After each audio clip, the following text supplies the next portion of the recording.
สวัสดีครับมื้อนี้มารวยพามาตามในทางของหน้าทิศปอกด่วนๆเด้อนะครับเพิ่นได้มาแล้วนะครับความฝันนะครับเป็นเลขความฝันนะครับฝันละมกน่าจะมีโชคอยู่เพิ่นว่าเคยฝันนำใดก็เป็นออกตัวนี้เอาลองไปติดตามว่าหน้าทิศเพิ่นได้ตัวใดสำหรับเพื่อนบ้านมื้อนี้ครับ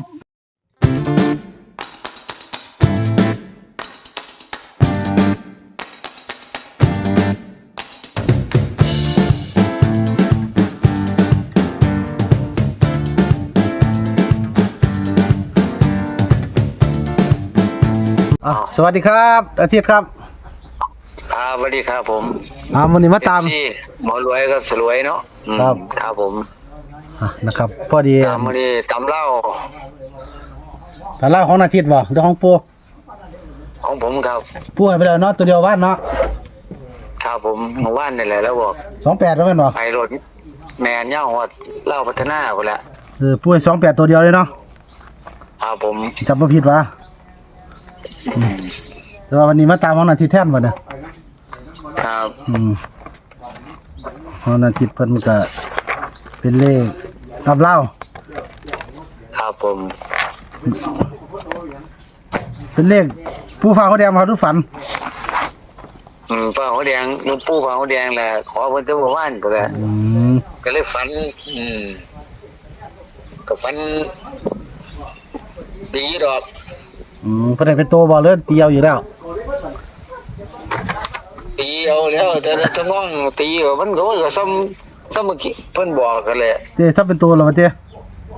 แม่นแปลงง่ายๆนึงเนาะอยู่เทียได้เตรียมหลายอย่างเนาะแม่นเป็น10จังก็16เนาะได้ครับเป็นวันที่11เนาะมื้อนี้11ตัววัน16เนาะ16เลขไทยเนาะแม่นมื้อนี้เลขลาวนี่ตำลาวเลขไทยยืนยันตัวเก่าบ่อาทิตย์ตัวเก่าแหละ4ไอ้950คือเก่าแหละ950คือเก่าเนาะผมไทยเด้อนั่นเด้อตำไทยเด้อครับส่วนตำลาวก็ได้แล้วเนาะแม่นเพิ่นให้คือดอกหาเอาเลยบอกเลยเนาะหา41ฝันบ่เรื่องใดว่าเนี่ยก็บ่ฝันนำแน่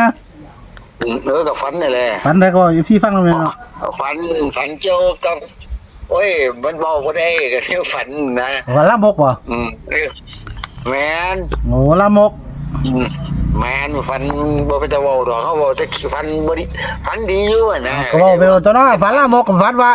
ได้เฮ็ดผู้สาวก็ว่าซุนี้ก็ได้เด้อล่ะเขาก็ได้เข้าใจนั่นแหละ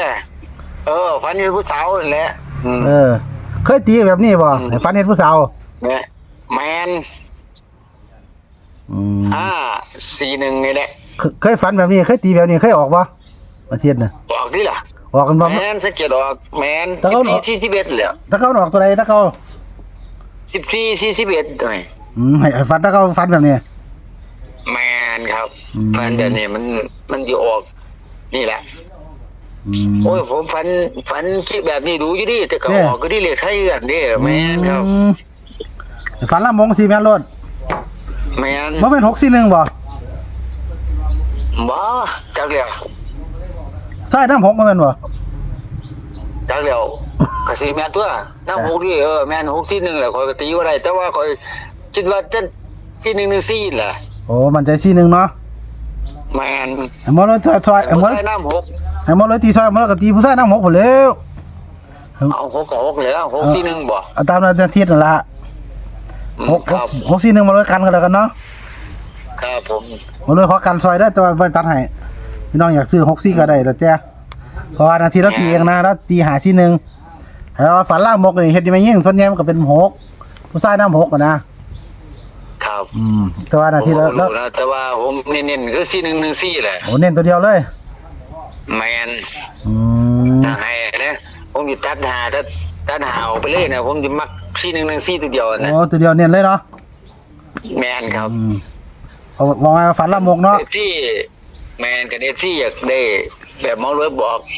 641ก็เอา6ก็ไปก็ได้นะบอกว่าใส่น้ำ6คือเพิ่นว่านะครับส่วนใหญ่เพิ่นเอาน้ำ6นะบ่แม่นน้ำ5นะครับ น้ำหกข้อกะตีเจ้าหน้าที่ตียังหาซี่นึงเนาะแล้วกันให้น้ำเนี่ย641เนาะให้ว่าให้ฝันว่าละมกได้เนี่ยฝันว่ามกได้เฮ็ดเขาจนแล้วบ่ ครับโอ้ยเรียบร้อยแล้วครับ โอ้ยเป็นอยู่บ่บ่ถามว่าโดน โอ้ยจากนอนไม่ได้ฝันเนาะจักสิว่าจังไดเนาะ ฝันถามบ่ได้เห็นว่า แม่มันหาบ่ได้ความฝัน โอ้ครับ โอ้ยเพิ่นสิฝันให้เพิ่นฝันให้โชคให้ใช้คือให้เพิ่นฝันให้เฮาแบบนี้มันสิเป็นแบบเด็กเจ้าเคยฝันแต่ก่อนมันสิออกตัวนี้เข้าใจบ่ อ๋อครับผม อืม นะครับน่าคิดว่าฝันละมกเนาะฝันละมกเฮ็ดจนแล้วซั่นว่ายิ่งเนาะเพิ่นตีเองหาซี่นึงนะครับตัดให้หาซี่แล้วก็หา1ซี่นึงเนาะมาเลยกันให้เด้อว่าผู้ชายกับผู้หญิงมันอยากเป็น6ซี่นึงเด้อครับก็ตามนี้เด้อนะครับแต่ว่าน่าคิดว่าเน้นเลยตัวเดียวนี่ซี่นึงมักหมู่ แม่น4114ครับ สำหรับแนวทางเนาะครับเพราะว่าฝันแบบนี้บ่ผ่านแล้ว4114อ่ะเคยฝันรู้นะ โอ้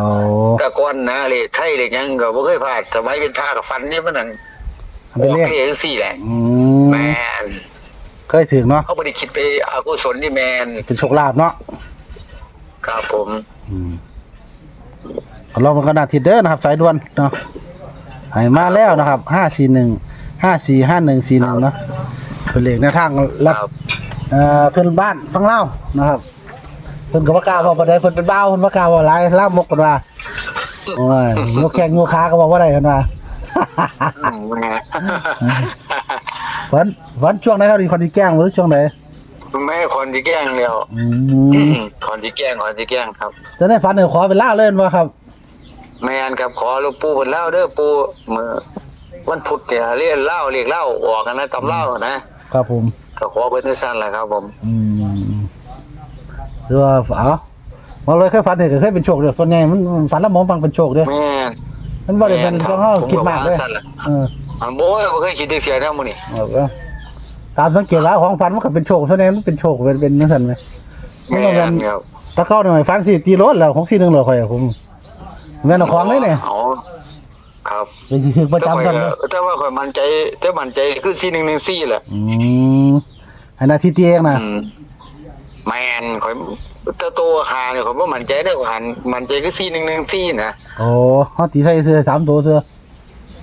ครับแต่ว่าให้2ตัวนี่คือมัก14 41แหละแค่นั้นแหละ ครับผมเอาฟังเอาเทียบกับพิจารณาเด้อนะพี่น้องเนาะฝันล่ามกเด้อนะครับบนให้ตีให้541ตัด5 451แต่เพิ่นมักมุมมัน41เด้อนะครับมูลเลยกันให้เป็น641เด้อนะครับเพราะว่าผู้ชายกับผู้หญิงเพิ่นยังมักเป็น6นะผู้ชายนะครับครับผม ก็ได้มักตามมูลเลยตีก็ตัดเอา6441เนาะก็ได้มักตามอาทิตย์ก็5451จังซี่ล่ะนะครับขอให้โชคดีครับอาทิตย์ฝันล่ามกเด้อนะครับเป็นความฝันเพิ่นบ่ได้เพิ่นก็ฝันหามบ่ได้เพิ่นว่าเนาะแม่นครับ เจอที่จริงผมก็มักอยู่ดอกพอกันเที่ยวกันไปตลอดพี่น้องเอ้ยก็มักสิคนเลยเนาะพี่น้องแม่นบ่ของเนาะเนี่ยโอ้ยครับผมของมื้อนี้เนาะครับผมนะครับเป็นเรื่องธรรมชาติเนาะโชคดีพี่ชายคณะเทียนครับสวัสดีครับครับสวัสดีครับ